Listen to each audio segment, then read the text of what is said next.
to another episode. Oh, we're still going. Well, you threw me there. Welcome to another episode of the Bottom of the Stream Movie Show. My name is Adam. My name's Nick. Welcome, and welcome aboard for the final time in this season. Season 5 finale episode. Yeah. How exciting. Very exciting. How exciting. Have you got your tux on? You have? Yeah. See that? At least the top half. I've just accidentally eaten the other half of that Iron Brew biscuit and now I'm all claggy again. Probably shouldn't have done that. But we're celebrating. We've got some champagne. You did it off mic. So. I did. We're all excited. Yeah. Another finale. This is our 5th season finale. Mad. 125 films now? Brilliant. How have we done 125 films? Has it gone? I know we always seem to say it goes quick, but I feel like this one has gone really this one's quick. Flew by. What was the first episode of this season? Happy Anniversary?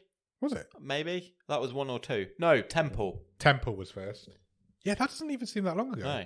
That Fox statue thing. Yeah. Yeah, that doesn't seem that long ago at all. No, this season has flew by. When would that have been? Like 6 About months 25 ago? weeks ago. Just about. Well, we had a week off, didn't we? So 26 weeks 26 weeks ago. Exciting. Half a year. Wow. So this week, we are watching a film called Nobody Knows I'm Here. It is our first foray... What was that noise? What? More importantly, what word is foray? I don't know. That's not what I was going for. What was it? Was it Alexa? I don't know. Turning her on It's mute. our first... What's the word I'm looking for? Trip down... Foray? Foray into South You America. mix like foray and soiree. Like Soiree. we're having a travelling Foie party. We're going to South America this week. We're watching a Chilean film. I don't believe we've been to South America. I don't think we have until now. We've taken this streamboat down to the other side of South America. Yeah. Exciting times. At least a bit warmer down I'd there. love to go to South America. Same. Where exactly? I'd like to go to Brazil. I think Brazil would be cool. Well, what? You want to go to like Rio. wear your thong on the Yeah. Copacabana? 100%.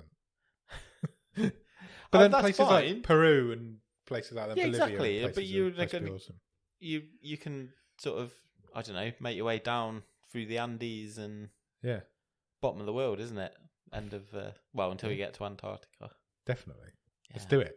Let's take the streamboat down to the South America. Anyway, we're getting distracted. So Nobody Knows I'm Here is from Chile. It's 2020. It was released in 2020. It's a 15. It runs for 1 hour and 31 minutes and is currently rated at 6.5 out of 10 on IMDb. Okay. Stars a guy called Jorge Garcia, who plays a character called Mimo. Everybody knows who Jorge Garcia is, surely. I think even if you don't know what he's from, you'll be like, oh yeah, that's that guy. Even if you've not watched Lost, you know he's the big guy from Lost. Yeah. Yeah? He's just He's been in a lot of other stuff as Yeah, well, he has. hasn't he? You want to know a fact about him? Yes, please. First ever person cast in Lost. All right, okay. Good fact. Thanks. He's also he did a series after Lost called Alcatraz.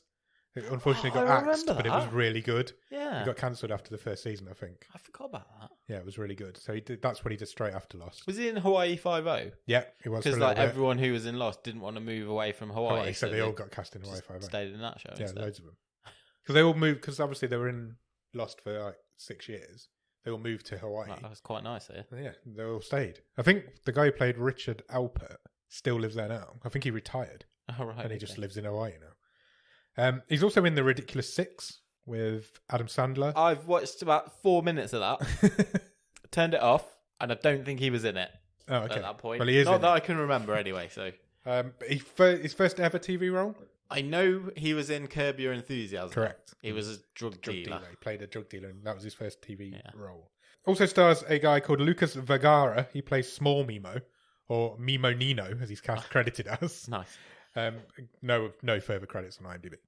Millaray Lobo plays Marta. Okay. No further credits on IMDb. She has got credits on IMDb for Spanish Chilean films. Okay. And Luis Gnecco plays Braulio, who was Mimo's uncle in this film. Again, you won't have heard of him from anything. I will not have. Written and directed by a guy called Gaspar Antillo. This is his only IMDb credit. He has Nice. nothing A before, debut. nothing since. Debut directing and writing. He has some additional crew credits, Okay. but that's it. It's nothing written, nothing directed before. He wrote with a few other people, Josefina Fernandez and Enrique Videla, who also have no further credits on IMDb. So it's a bit of a new team that we're working on this, and somehow managed to get Jorge Garcia to sing in it. So Let's see how they do. let's see how they get on. Have you got one word review? Finding Mimo. I had a feeling you might go for that, and you did. Sometimes you've just got to go with the obvious Pick one. the low-hanging fruit. That's what Yeah. it's there for. Nice. I'm proud of it. Thanks. It actually fits as well. Yes, you could have called this film that. You could have called this film Finding Nemo. And it would have been... Well, you probably would have been absolutely sued to death by Disney. But it is exactly what happens in the film. Yeah. He finds himself, and the He is rest of the found. world finds him. Yeah. I like that. Where does this film start, Nick? We hear audio of a singing lesson Yes, we do. or recording. I thought my studio. TV had broken because it's just a dark screen. But then there's a singing lesson going on behind the dark screen. And then we see some woods. It's Yeah. quite misty, and a man puts his coat on. He does, indeed. Then that's kind of interspersed with a kid's audition tape doing some singing. And whilst that's happening, adult Mimo, is walking alone around his house. Yes. Then he's like, there's a lot of, I'm going to go through this. I think we'll get through this film quite quickly because there's a lot of him just walking around doing nothing in it. And it's really compelling to watch, but there's not a lot to describe of what's going on. I mean, man is sad around house. It's reclusive man And doing in woods. nothing at home. Yeah, that's basically what this film is. It's very slow, this film. So my bullet points are, he's on a boat. He's been sneaking into people's houses. Yeah. Now, that's not really ever explained why he does that. So, because it threw me a bit, because I was like, I know this is about a guy who is a hermit, basically. Yeah. I was like, oh, his house is really nice. Yes. And then he sees a car come up, and he sort of goes out into the woods. I'm like, oh, right, this is someone visiting his house. And he's like, no, it turns out he's old, what's his name? Buster's Malhart. And he sneaks into rich people's big houses. Yeah. And then when he sees them coming, he's like, oh, I'm going back to my shack. Yeah, they live on an island, don't Yeah. they? Him and his uncle live together on an island in the middle of nowhere, in the middle of this water. So lake. presumably there are several rich houses sort of dotted around the lake or up and down the archipelago. Oh, good word. Thanks. And his uncle says, look, you're going to get caught if you keep sneaking into these people's houses. And his first line of the film is, oh, it's all right, I'm like a gazelle. Yeah. Which I thought it really made me laugh. Did you watch I wanted to ask you before we start, did you watch the subtitles today? Yes. Is Jorge Garcia speaking Spanish in it? Yes. Because he's also speaking English. Yes. So he must have dubbed himself. I don't know, I'm not sure how it worked.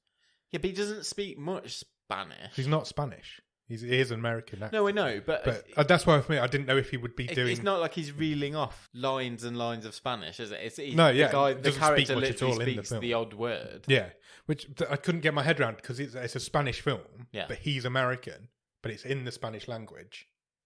So is he in the Spanish version being dubbed over by somebody else? Oh, I see what you mean. Or is he? It sounded like him. Fair enough. It probably is him. His father's from Chile, Yeah. so he has got the Latino heritage. But I just wasn't sure how it worked because I know in the English version it's obviously his voice. Sure. So he must have recorded his lines. I didn't pick up that it was different, so... He must have recorded his lines in English and in Spanish. But then, like you say, he has like 10 lines in the whole film. Yeah.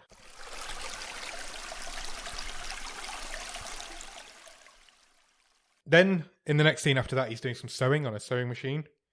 And he's making some sort of like frilly garment. It's a cape. A cape, yeah. We see it's an ongoing theme, isn't it? He comes back to sort of his work sequining this garment. Yeah.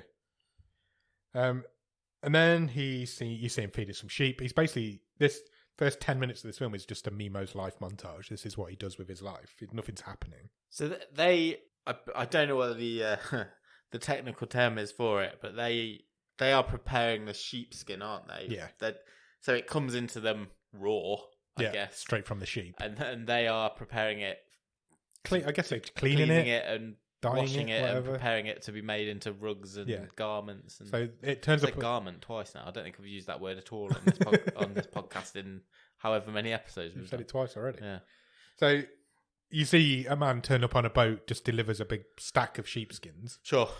Mimo comes and takes him away, and he never speaks to this man on the boat. The uncle does all the talking. But he also brings a bag with a few supplies in.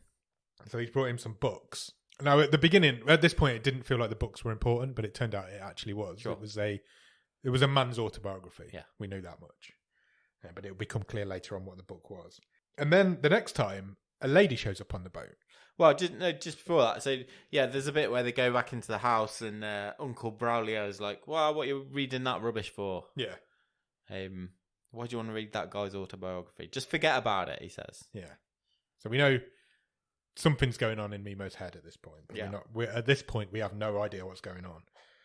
Then a lady shows up. She's delivering some sheepskins as well. She seems to be substituted in for this man that usually comes. So, yeah, Sergio, the guy who usually brings the goods, is sick. Yeah. And this is either his daughter or his niece. Yeah. Marta. And she's quite surprised when Mimo comes out because she thinks that the uncle lives alone on this island. Yeah. And she reveals that the whole rest of the town thinks that he lives alone. Nobody knows that Mimo's here. Yeah, Sergio's kept it a secret, basically. Yeah. So Mimo's like his dirty little secret. Nobody knows he's here. That's the name of the film. And then she leaves, or she's about to leave, and she's like, this was a bit on the nose for me. Yeah. She's like, there's a storm coming. Yeah, because there's a storm coming. Yeah. There literally is. Yeah, I know. There literally is a storm coming, but there's also a film about to happen. Yeah. As soon as his uncle goes to... I've written dad, but it was his uncle. I also wrote dad at the start, and then it was later revealed. It was revealed at this point that it was his uncle. As soon as his uncle goes to bed, he has a bit of a dance in the kitchen. Yeah, he puts some vinyl on. Yeah. As a boogie. Has a bit of a boogie. The next day, his uncle tells him he needs to get out more. He needs to maybe think about getting off the island. He says, come with me, let's go. Because they like basketball. They listen to it on the radio. I don't think they've got a TV. I can't remember. I don't think they had. And they play their own version of it, don't they? Like trying to get a ball in a bin. and Braulio's like, I will take you. Let's go and see a game. Yeah. And Mimo's like, Mimo doesn't leave this island. Yeah. Mimo's a recluse hermit type character that does not leave this island. Yeah, Braulio's not exactly no, he doesn't either. Man of the people, but he says, I'll leave. I'll take you with me. Yeah. I'll leave the island to go and watch a game with you. And then, unfortunately, Braulio is forced to leave the island. Yes. Because there is an accident whilst he's trying to fix up his boat. Yeah, they've kind of like grounded, haven't they? Their little motorboat. Yeah. And chops his fingers off. Yeah. He gets some pretty stuck gruesome, in... isn't it is really gruesome. The blood flies everywhere. So he gets as he's trying to fix this engine, it somehow turns on and slices his fingers off. So Mimo has to take charge, and he kind of gets his uncle onto this boat, drives him over to the mainland. They find the fingers, puts it in a jar, puts them in a jar. And drives him to the mainland. He drives him to the mainland, and there's loads of people waiting. Everyone seems to know that they're coming. Yeah. That didn't quite... I wonder if it's because nobody usually comes and they notice Maybe. this boat's coming and that's shit, something must have gone down if they're coming over because they never leave the island. Maybe. And Marta's there and everybody's there. He's in a bad way, Braulio. He's kind of passing out on the boat. He can't stand up on his own. He's losing a lot of blood. Did you notice the extra fall over? Yes. It really slipped made me down laugh. the hill. He slipped down as they were like running to get him off the boat. This like guy in the background just slips all the way down the hill. It was really funny. And everybody's expecting Mimo to go with him to the hospital. She says, come on. Come with your uncle. Us. Yeah. He doesn't. He just turns the boat around and goes home. Yeah. And then he has a bath. Yeah, he does. And this is like where we've got being angry and alone montage. Yes. He walks around the woods. He carries on doing the jobs with the sheep hides. Yeah. And a bit of time passes. Little bit of time passes. He rips up the shower curtain in the bath and that sort of thing. We also get a bit of a flashback to his youth again. When it was revealed that he's got an amazing singing voice. Sure. But the music studio want his voice, but they do not want his body. They do not want the curly-haired little fat kid to be the face of this pop act. Yeah, they're trying to put together a pop act, but he hasn't got the body or the face for it, but he has got the voice. Sure. So it's a Milli Vanilli situation going on here. It really is. So they recruit a guy called Angelo Casas. I've just put, he's the body. That's what I put. Angelo Casas is the body.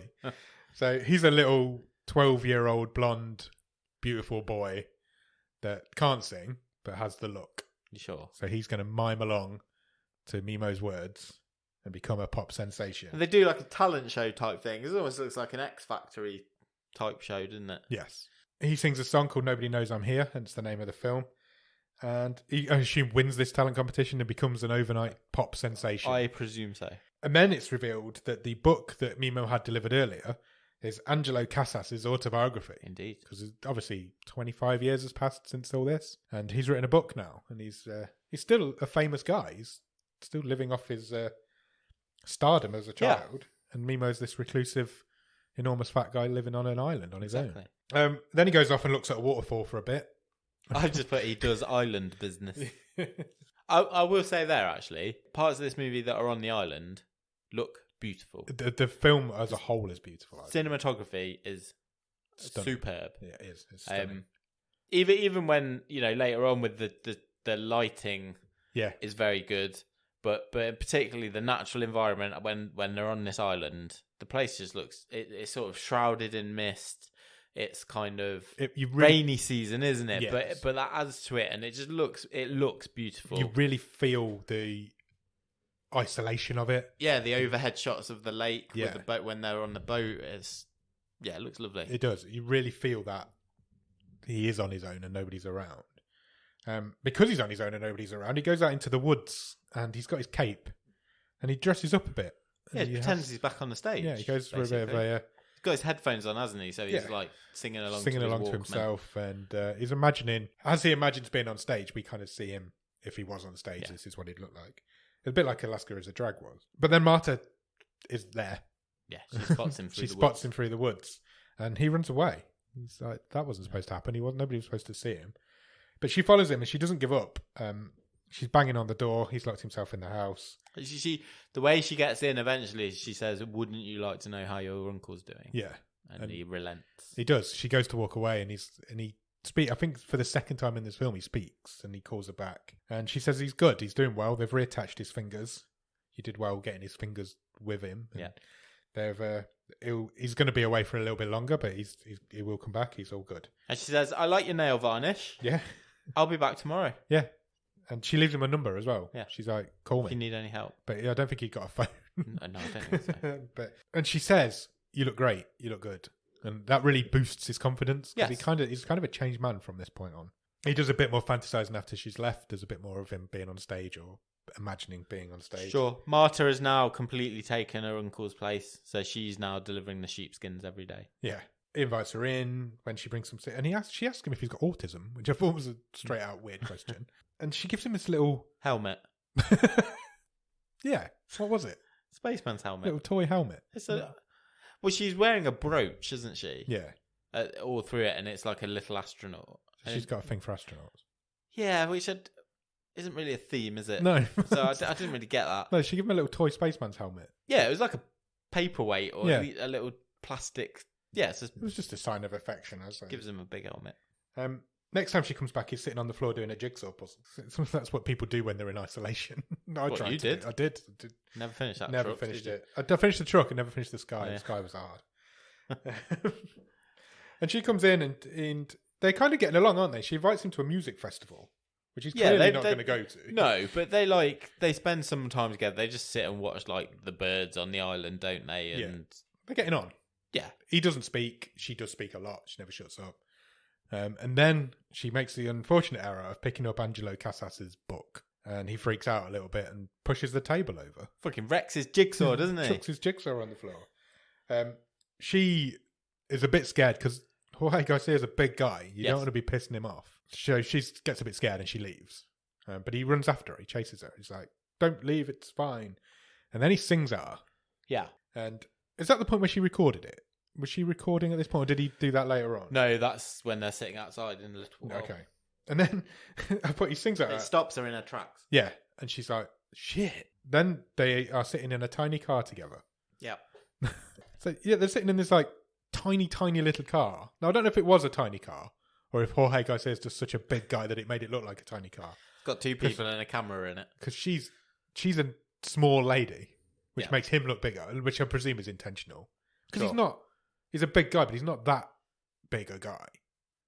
You know what I mean? He's a big guy. But I'm not sure I could put my arms around him. Oh, no. I'd love to try. I love Jorge Garcia. I bet he does give a good hug. I bet he does. And she says, they'll have this conversation about, did you ever consider it as a career? She says to him, do you want to come to this music festival again? She's really trying to get him to step off the island. And she says to him, why would you want to stay here on your own? There's nothing here. It's just sad and reclusive and horrible place. And he has this dream of performing, as everybody knows, and we keep seeing these flashbacks of him. Well, not even flashbacks, they're like dreams, aren't they? Yeah. And he sings for her again, and she films it on her phone. Yeah, and he hasn't got a phone because he's like...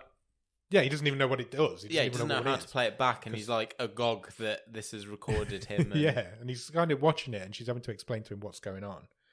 And he looks quite impressed with himself that he's done this because it's not the sort of thing he would do. He's very much a reclusive person. And then something really strange happens. So he goes to her house, but she's not there. This movie changed here for me. Yeah? And I feel like Mima's character definitely changes. I almost felt like I missed a scene. And I know I didn't. But there's a point there where it shifts. I'm not saying it's bad, but it's very sudden. Yeah. And I felt like a switch was just flipped. I think it's just suddenly gone off the island. It's a victim of its runtime, isn't it? I think so. It tried to go so slow at the beginning that it had to try to catch up at this point, and it had still a lot of story to tell, and we're over halfway through now. I would have thought. Yeah. And we've barely even started telling. I was the just story. like, oh fuck, he's gone. Yeah. So, but we know that he leaves the island to go around rich people's houses sometimes, and that's what he was doing here. He was in her house. Yeah. But he knocked on a door. No, or was this that point where he knocked on the door? No, he didn't knock on the door. So he had snuck in. He had snuck in, and he's just looking around her house. And then he sees an old woman in bed. Yeah. Which is never mentioned ever again. No, it isn't, actually. So he just hides because the front door goes. Yeah, because she comes in the front door and he doesn't want to get caught. And she's got a guy with her. She's got a dude with her. Because have they been to this music festival that she wanted to go to? That's the impression I got. They've been on a date. They've been somewhere. Yeah. So he hides from her. And there's a convoluted reason why the boy gets hold of the girl's phone. Yeah. He gets hold of her phone, and eventually he finds this video of Mimo singing. Instantly, he's like, "Fuck, that's incredible." He knows the song. He remembers Angelo. I think he knows who this guy potentially is. Yeah. He's like, I'd like to meet this guy. He does know because he shows her the video next of what happened. So he's like, because I think he even says at this point, "I'm going to be rich because I've found this guy." I tell you what, I tell you what changed there as well. It's the character of Marta. Maybe not so much the character. I think you're right. It is a victim of the runtime because all we've seen so far is her spending time with Mimo. They're developing their relationship. Then this happens. So he escapes from the house. They don't know he's been there. She has an idea that he might have been there. But after this, we just don't. We don't see her till the last scene. No, it's true. It's like she does disappear from the film now. That's it. Yeah, and it's uneven. Yeah, I'd agree with that. That's fair. That again is the victim of a first-time director, I would imagine. There's a basics of a very, very good film here, but it's like you say, it's a bit uneven. There's a bit of like, needs a bit more polished. Stop, start, stop. Yeah, I'd agree with that. The balance of her because I thought she was really good. Yeah, she was really good, and I wanted more of her. I wanted to see how their relationship developed, but it doesn't. It stops here, and then we see her right at the end. Yeah, you're right. She does disappear from the rest of the film now, and she's not like with him or helping him at all. Where what we've seen so far in the movie, you'd expect her to be there with him. Yeah, I'd agree. That's fair. Odd, that's isn't fair. it? That's a fair criticism, I think. But anyway, like we said, this guy, we don't know his name at this point. He recognizes the song. He remembers Angelo, and he shows Marta a video. Yes. Of Angelo performing as a child, and Mimo gets on stage. Attacks Angelo. Yeah, he's on the rage. Live on TV by the looks of this. And pushes him off a podium on the back of the stage. This is the reason we assume now, well, we know now why Mimo's gone into hiding and as a recluse, I guess. And this guy's recognised who he is and why nobody's seen this guy for so long. He feels like he might be able to make some money out of this. I've written here that she realises Mimo was there because she goes into the old woman's bedroom. And she hears a sound, and the windows open. She knows the window's open, yeah. And she thinks, shit, he's probably seen that. Mimo goes home, and he vomits glitter, everywhere. Now, this was an attempt at a metaphor, I think, of this is his dreams and passion deserting him and going and leaving him. I've done glitter painting a lot with my daughters. Cleaning that up is going to be a bitch. And there is... glitter gets everywhere. Yeah. There's no way there's that much. This guy spews up about 3 gallons. It goes on for ages. Of soupy purple glitter. Yeah. It goes on for ages. But I think it is what I said, isn't it? It is an attempt at a metaphor to his dreams are leaving him now because he knows he can see what's about to happen. And this glitter, it literally fills up the whole screen. He vomits all over the floor and it's shot from above and the whole screen is just him sitting in a pool of glitter bomb.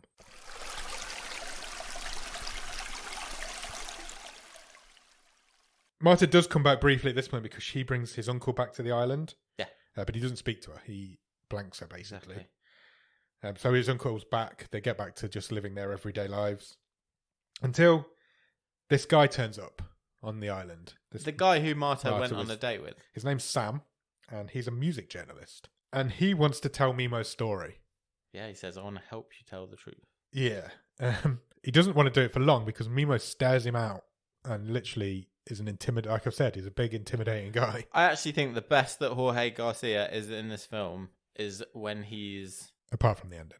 Doing when he turns the switch and he becomes this intimidating, almost erupting, but not quite violent guy. You know, because volatile giant. He's always, again, from Lost, you always think, oh, this is this gentle giant. Happy-go-lucky, yeah.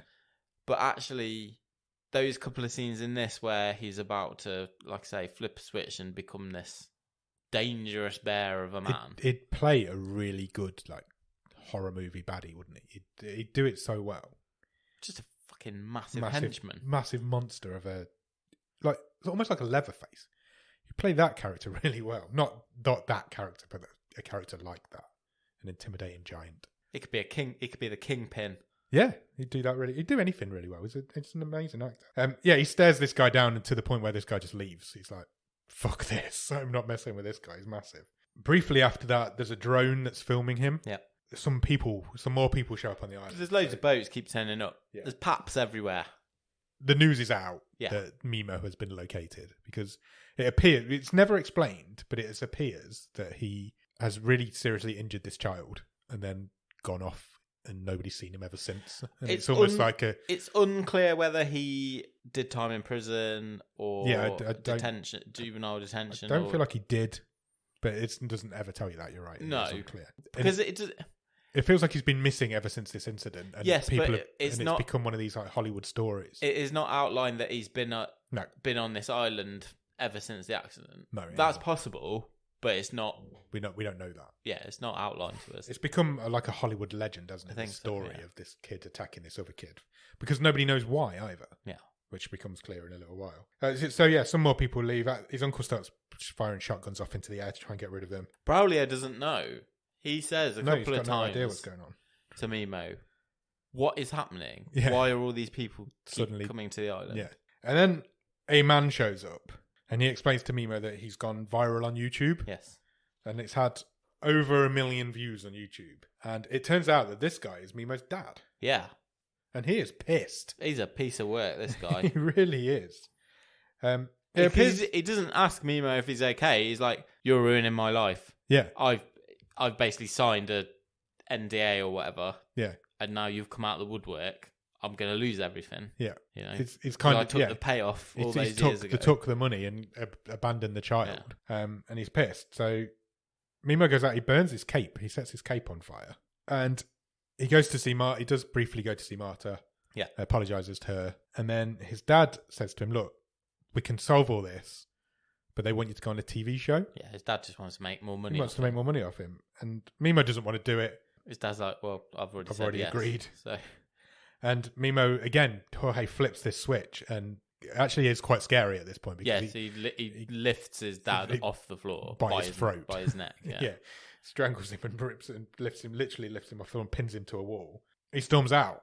He leaves. People are still filming him. So this is going to be like some sort of people hidden in the woods. Yeah, just literally filming him. Yeah. Like, we've found this guy that we've been looking for, this Hollywood legend. Just like stalking around like a Yeti sort of thing, isn't it? To the point where he just walks into the lake. Yeah. Just walks under the water. He goes to see Marta again, briefly. She says to him, look, you don't really have a choice. You do kind of have to do this show. You've been discovered now. It's all my fault, but you have been discovered now. And then in the very next scene, it flies forward now because he's in a swanky hotel. Well, first, Braulio tells him, look, you're a good man. Yeah. And then they both walk in the sea. Yeah, they do. They do walk off together. And then he's in this swanky hotel in the LA, I guess, or somewhere. Yeah, he's meeting the producer TV show. Yeah. Then he's in a car and he's being mobbed by girls, young girls. No, not in a good way. No, not in a good way. They're like, fuck you. Yeah. You injured this guy. He's the bad guy in this.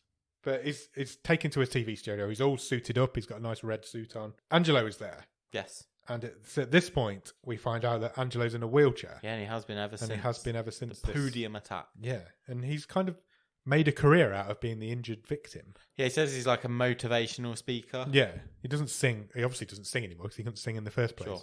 Also, we find out at this point that that story's never come out. Oh, about him being the voice. That Mimo's the voice. Nobody knows who Mimo is. Nobody knows he's here. Nobody knows who he is. And Angelo has been living this career on a lie, based on a lie, and based on this attack for 25 years now. And they've been taken to this TV studio because they're going to confront each other on stage. Yeah. It's the chance for... It's like some cheap talk show, isn't it? Yeah, it's the chance for... And it's called Face to Face, the show. It's Angelo's chance to accept Mimo's apology and what have you. And they're given a bit of time together before the show starts, just the two of them. So Angelo and Mimo are left alone. And Angelo says to him, look, I forgive you. And he says, I'm going to ask you to forgive me live on the air. Because he's like this motivational speaker now. And he says, I'm going to tell everyone it wasn't your fault. Yeah. And that I want your forgiveness. Yes. And make myself the bigger man, basically. It's what he says. He's like, I'm going to own this. And... I'm going to be the big deal out of this. Yeah. And Mimo doesn't say anything during this whole scene, but you get a shot of Jorge Garcia's face now. And his eyes are full of hate. Yeah. Literally, how he does it, I don't know, but you can see how much he hates this guy. I think he was good as well, the guy was Angelo, because Mimo, because he says, I'm going to say I forgive you for destroying my life. And then Mimo says, well, what about my life being destroyed? You destroyed my life. And the guy, Angelo, says, he basically just shrugs. He's like, I don't give a fuck about you. Yeah, he says, don't play the victim here. You're not the victim here. Yeah. He was a good bad guy. He was a good bad guy. Yeah. So they're going to, the show's ready. We're going to go on the show now. They're going to start with Angelo. Yeah. Then they're going to bring out Mimo later on. And they start interviewing him and they're really painting Mimo as this bad guy. This guy who injured this child and ruined his life. Why did you do this? Why did you do this? Nobody knows why he did it. And they show footage of him stomping around the island being angry. And yeah, like an angry Bigfoot. Yeah. And it's quite clear that his wheelchair's all kind of lit up, isn't it? They're really showing the fact that he's a paralysed guy. And then they bring Mimo out. And Angelo says, look, I want to apologise to you. I forgive you. He does apologise to him. And he says I was a bully. Angelo admits to being a bully. But he says, we're both victims here. And Mimo's still not spoken. He's not spoken for about half an hour in this film now. And he just says at one point, it was my voice. Yes. And then he stands up and leaves. And he's like, well, no, he says, tell them the truth. Yeah. He says, it was my voice. He stands up, storms off, says, tell them the truth. You weren't singing. And then he storms off. And he gets about halfway out of the studio. And has he got a mic or he finds a mic? Picks one up on his way. Picks one up on his way. So he turns around and he picks up a mic. And he starts singing. And he starts singing this Nobody Knows I'm Here song. Oh, yeah. And then the band joins in. Because they said earlier there was a band ready for in case Angelo wanted to sing, make his singing come back. And they kick in. Jorge Garcia performs this song beautifully. It's very good. Did he sing in Spanish? No. So it was English in your version, okay. And he performs this whole song. There's a whole the lights that he's always dreamed of are there. It's a good song as well. It is a really good song. I mean, it did sound a bit. This is really picky. it was a bit auto-tuned. I think they had to tidy him up a bit. Yeah, but he's not this incredible singer that he's portrayed to be in this film. No, exactly. And but you can work on that. You can give it that. Yeah, and he finishes the song. He drops the mic drop. All the lights go out, and he walks away. And you can hear people in the background saying to Angelo, "Look, is this fucking real? Are you like a fake? Have you always been a fake?" Yeah. And he's being exposed live on TV. But this is all going on in the background. Yeah. And then in the next scene, he's just lying on his bed, and then Martha gets on the bed. Yeah. Or Martha gets on the bed and lies next to him, and then she puts an arm over him to because he kind of turns onto his side. Sure. She puts an arm over him, and then she puts a leg over him. Yeah, they have a spoon. And then the film ends. Yeah. What did you think of Nobody Knows I'm Here, Nick? I quite liked it. I did like it. I wasn't like, it didn't bowl me over. No, I'd agree with that. I enjoyed it. I think it's a really good film, but it's not nothing new. There's nothing groundbreaking there. Sure. Is there? It's nothing, you knew what was happening at the end. It's fine. It was and good. It was great. The ending's really good. As a first movie from, like you say, first time team, first time writer, director, this is a really good achievement. Yeah, agreed. It's shot beautifully. I mean, some of the acting is spectacular. Jorge Garcia is brilliant. I think he's brilliant all the way through. I thought he was fine. I thought he was brilliant. I honestly. But he doesn't do anything. No, but that's what was really good about him. It was all in the face. But is that acting? Yes. He doesn't. Surely You it's don't harder. even see his face for most of it. He's just off in the distance in the woods. Surely it's harder to act without speaking than it is to act and It's speak. not difficult to just walk around some woods with a massive yellow poncho on and the hood's up so you don't even see his face. I thought, especially in that, as we got towards the end, when the anger in his face. I was liked just the anger. beautiful. Yeah, I said that. I like that. And when he was like, His ominousness was very good. his ominousness was very good, and his fear when he was first discovered, it's all in his face. He didn't blow me away either. I thought he was brilliant. I think you're wrong there. I don't think it was anything special. Fair enough. Not as an acting performance. It was fine. The film was fine. The film looked great. I liked the story. He wasn't the best actor in this film. No, he was. No, He was. she was better. She was really good as well. I'm not taking anything away from her, but it was all in the face for him, and I thought it was really good. It was fine. Did not blow me away in the slightest as a performance. Well, it did me. Well, good for you. Thank you. Maybe I'm biased because I love the guy so much. Maybe that's what it is. Yes, you are. But overall, I really enjoy it. I'd recommend this film to people. I thought it was great. It's a feel-good story. It is a feel-good, yeah. And that's all it is. That's all it's ever I trying to did come do. away with a smile on my face at the same. end of it. The end is really good. When he exposes Angelo like that, I'd have liked to have seen a bit more of that. Maybe maybe a bit of a banter between the two of them. But I thought, and the way he performed that song at the end was really good. It's good, and it is a good. It's a good song. Yeah, the last 10-15 minutes is probably the best bit of this movie. Yeah, they are definitely.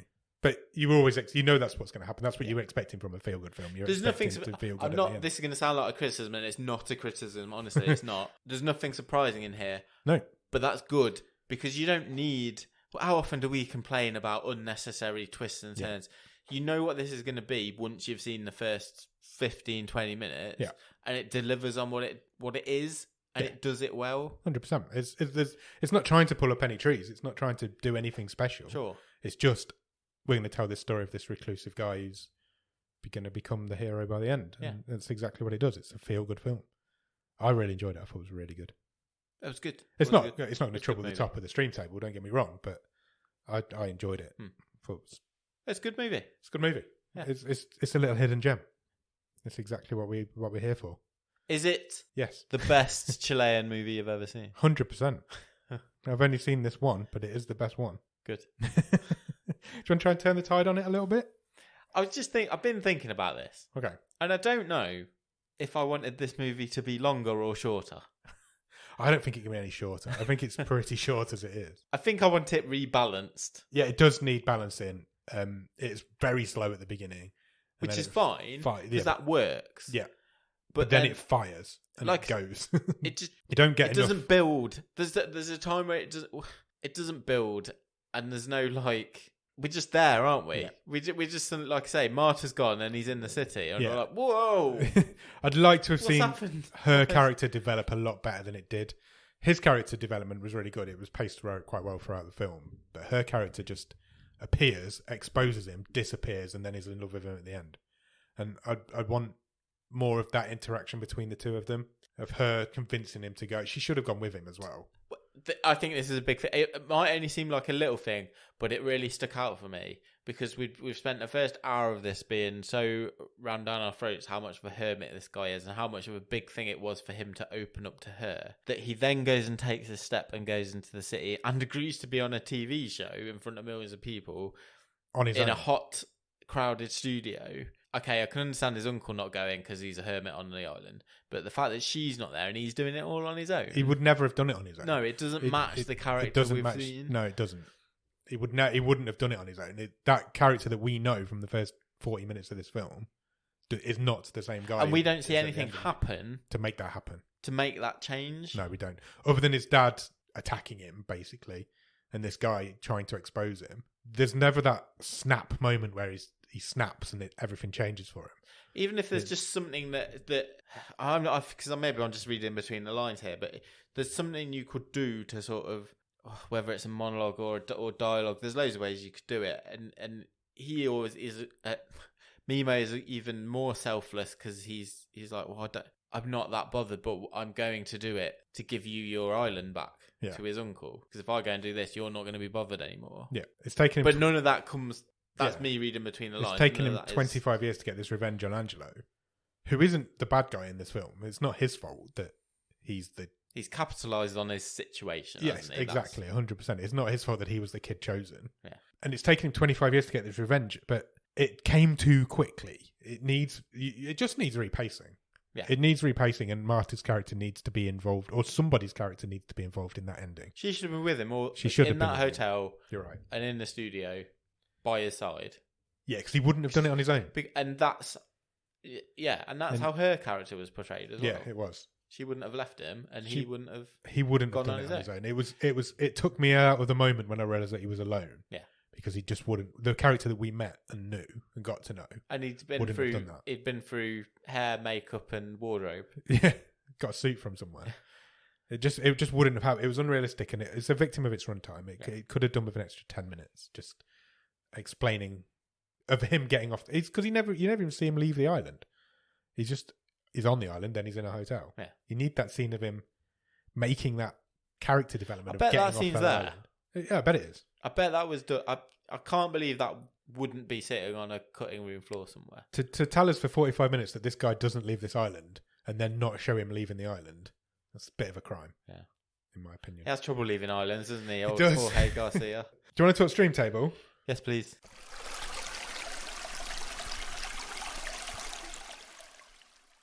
Last film going into the stream table. Do you want me to run through the whole thing? I think you better had. Wow. Okay.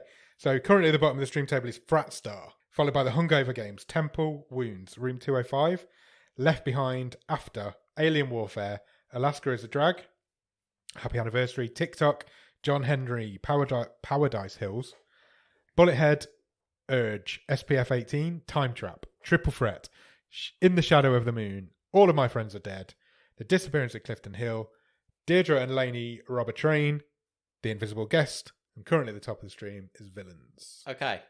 Where does this film sit? It's in the middle somewhere. It is, isn't it? It's middling. I'm thinking... What's 10? Does it make the top 10? Should we start there? Urge is at number 10. Okay. It's better than Urge. Yes. SPF 18 is after that. SPF 18, we've taken a lot of stick for putting it in the top 10 on this stream table. It's better than that. Oh, I think that's tough. It's better than that. I would defend that movie. Oh, I will. Don't get me wrong, I will as well. But this is better. Oh, I think that's really close. I don't know if I want to give you that. Really? Yeah, what's next? Time Trap. I think it's better than that as well. What's next? Triple Threat. I'm not getting higher than Triple Threat. In the Shadow of the Moon comes after that, so I think I'm with you. I think it's either side of Triple Threat. It's under Triple Threat. But above Time Trap. Deal. Yeah? Yes. So that puts it 8th. That's respectable. That's higher than I thought you'd give it. I'm just after just talking about it. 8th. That's decent. That's decent. So do you want to know what the top 10 are? Yeah, please.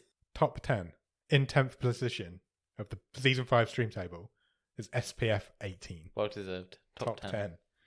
I tell you what, that's like that finishing 10th is kind of Leicester City winning the league achievement. It is. It really is. Noah Centino's in that. Then Time Trap, and then Nobody Knows I'm Here. 8th. Then Triple Threat. 7th. In the Shadow of the Moon. Okay. All of My Friends Are Dead. So this is top 5. All of My Friends Are Dead is 5th. Yep. Disappearance at Clifton Hill was 4th. Was top for a long time. Yes. Deirdre and Lainey Rob a Train was also top for a long time. Or a few weeks at least. Invisible Guest was also top. For 1 week. For 1 week. And Villains is top. Villains wins this season's stream table. I think that is well deserved. Those top 5 are all really good films as well. I think for me, Villains is right up there as a best ever. It's in the conversation. Just absolute sheer fun. So we've done 5 seasons now, so we've got 5 top of the stream films. Yes. Do you think in the recap show we maybe do our best 5 of all time? I think that would be kind of cool. And worst 5 of all time? Yeah. We might widen out the reviewness a bit. So we'll talk a bit about this season, and then maybe we can go a bit further afield and talk about previous seasons. Yeah, where do some of these rank in of all time? An all-timer. Because we're never doing. I'm putting it out there. I'm never doing 125 stream table. Never doing a one stream Rank table. them all. That's why we split it into seasons in the first place, because we never wanted to do that, and I'm never doing it. But we'll do top 5 of all time. We'll do bottom 5 of all time. It's interesting because we'll get more into this next week, because for most of this season, I felt like it's been, in terms of the quality of movie we've had out the randomizer, and partly obviously affected by the wildcard choices. Yeah. This has been not the best quality of movie this season. No. But I do feel, like I say, Villains could be right up there. When you look at it, though, when you look at this final stream table now, so we've told you the top 10. Urge is 11, Bullethead 12, Paradise Hills 13, John Henry 14, TikTok 15, Happy Anniversary 16. They're not bad films. No. And Alaska is a Drag 17. They're not. There's more dirge in this table, isn't there? When it goes bad, it's really bad. Yeah, because then you get to Alien Warfare after Left Behind. That's a huge gap. Between Alaska is a Drag and Alien Warfare. Yeah. Yeah, it's massive. It's a chasm. Yeah. That's a freaking Grand Canyon right there. Yeah. So Alien Warfare after Left Behind, Room 205, Wounds, Temple, Hungover Games, and Frat Star. They'd be the bottom of any stream table. I will get more into this again in a recap. I think Frat Star could be the worst film we've ever seen here. Yeah, agreed. We kind of said this last week. But Agreed. I don't think Hungover Games is probably the second worst. Could well. And Temple's probably the third worst. You wouldn't argue with someone who said that, no. No, not at all. So why we think it's been a bad season? There aren't that many. A lot of the films in this are decent. Some of them are really good. I think you get to maybe In the Shadow of the Moon, or anything above that's really good. Then you get to Triple Threat, and that's where you get to your mediocre section, which takes you all the way down to Alaska as a Drag. Yeah. We've had a lot of mediocre films, and then 5 or 6, 7 bad films. But we'll do more of that. We're doing that next week, aren't we? The recap show will come out next. Should we call it now? Should we do it Monday? Next Monday? Yeah. Where the wave would normally be? Sure. So we'll do the wave on Monday. Then there will be no movie show, obviously, because there's no movie to do. Then we're going to have a week off. Then the following Monday. So it'll be 2 weeks between episodes. Correct. And then we'll start season 6 the following Monday. We'll put all the dates in the Discord. We're basically going to have a week where there's no episodes and one week where there's only one episode. Yep. Recap show, week off. We need some time to catch up. We need some time to catch up on admin. The website's not been updated for weeks now, so I need to get that done. Great. Cool. We'll come back refreshed and ready to start again. We will indeed. So we're not going to pick a film. We've got no film to pick, so we won't do that. We'll do that on the episode next week. If you want to contact us in the meantime, check us out on Twitter, Instagram, and Letterboxd. That's BOTS_podcast. If you want to drop us an email, you can happily do that. It's bottomofthestream@gmail.com. The website is bottomofthestream.com. That will be very updated with this full stream table very soon. Sure. If you want to come over and join us on Patreon, patreon.com/bottomofthestream for that. On there, you'll get early access to episodes, or the movie show episode. You get bonus episodes, which we're going to do a few of coming up. We've got some ideas for. Nick writes a newsletter every month. And if you come in at the top level, you get a wild card, which means you can pick the film that we watch. And we're going back to normal wild cards next season. Try and pick us a good film, please. And then finally, come and join us in the Discord. The Discord link will be in the bottom of the show notes. Now might be a perfect time if you have noticed any potential hidden gems or terrible movies on Netflix.